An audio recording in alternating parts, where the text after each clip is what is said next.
Good morning, welcome to our next episode of Monday Coffee with Jexo, a weekly podcast about the news from the Atlassian universe.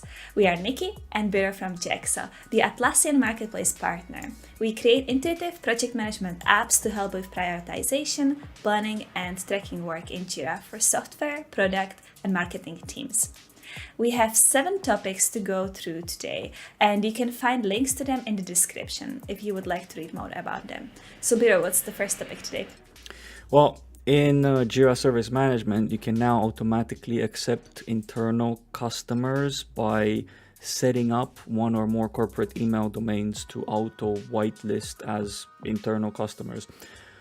For those who use JSM to support employees inside your organization, you'll know what big of a pain this has been until now, because every new employee that would register to access the Service Desk portal would be created as an external customer with limited access.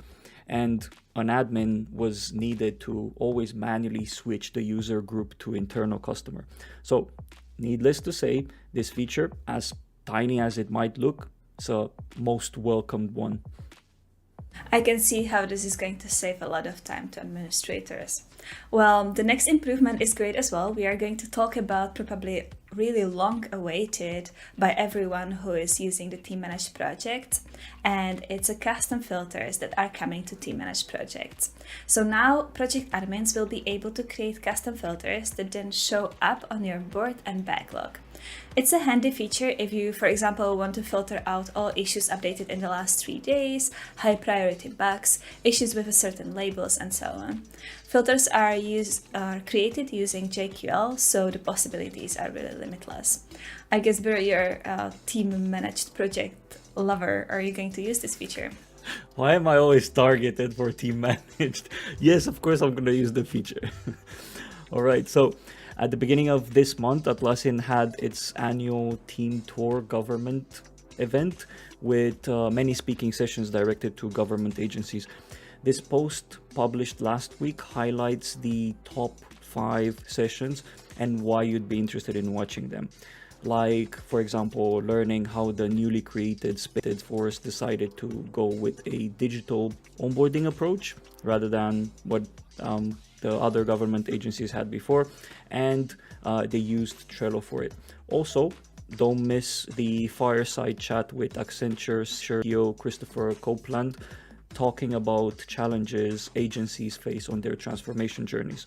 And check out my favorite talk topic, portfolio management, and how lean portfolio management fuels project transformation in the public sector. The whole event is dedicated to the public sector and government agencies, but the content should be interesting for any team going through any kind of transformation.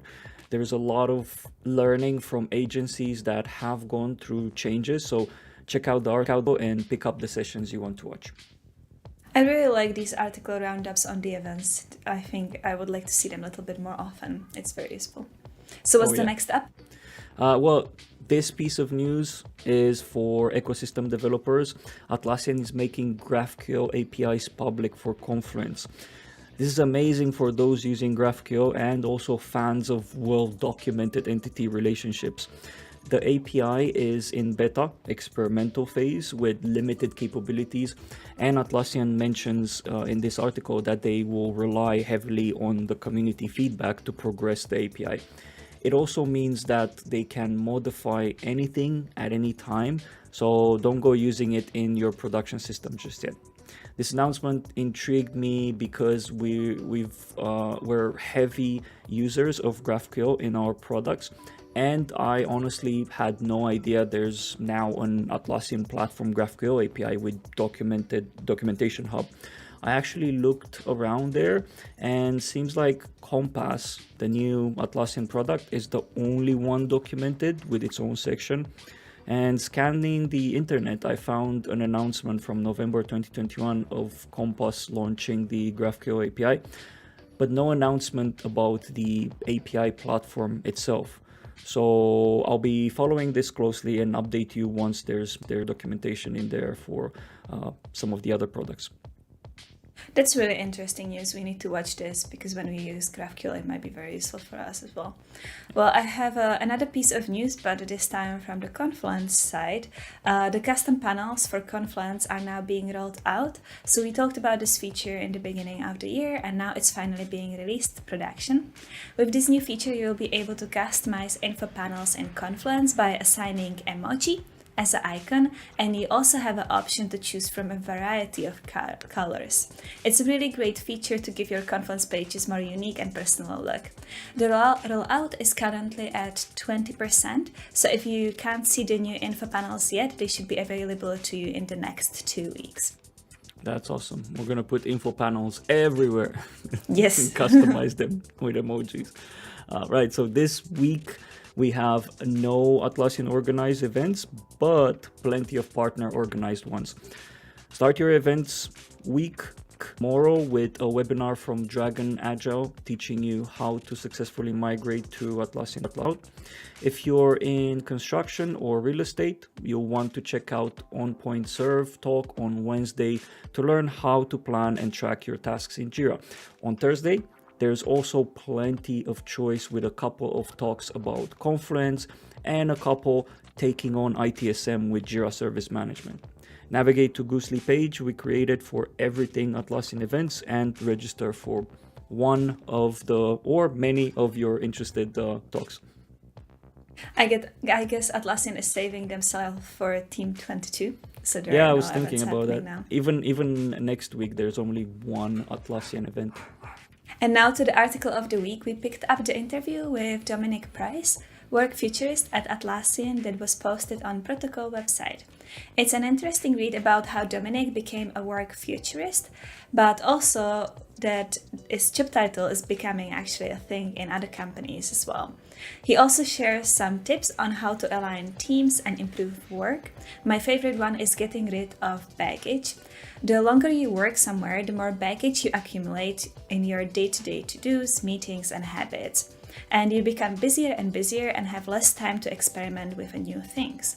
For me, this is one of the most frustrating things, and Dominic recommends doing periodic reviews on your tasks, meetings, and rituals, and getting rid of the ones that don't bring any value. He says that the worst thing that can happen is that you just revert back, but the best case is that you get a few hours to focus on something else. There are many more useful tips, like for example, focusing on outcomes over outputs, assessing team health, and so on. So give it a read. Oh yes, and I'm actually curious. Any article from Dom is most welcome. I'm curious, did he invent the work futurist title, or was that that he stole from somewhere else? It is not really written there, but he became a work futurist very, very long time ago. So it is possible, but I'm not sure. I cannot claim anything. Yeah, give him a call, ask him. Yeah. Anyways, and that's about it for the news about Atlassian. I hope you enjoyed Monday Coffee with Jexo, whether you're watching us live or recorded later. Just a reminder, links for all the topics we discussed today are in the description, so don't forget to check them out. And if you would like to get monthly updates about the Atlassian news and more, subscribe to our monthly newsletter at get@jexo.io/newsletter. Have a great week. Awesome. Enjoy your week, everyone. Bye-bye.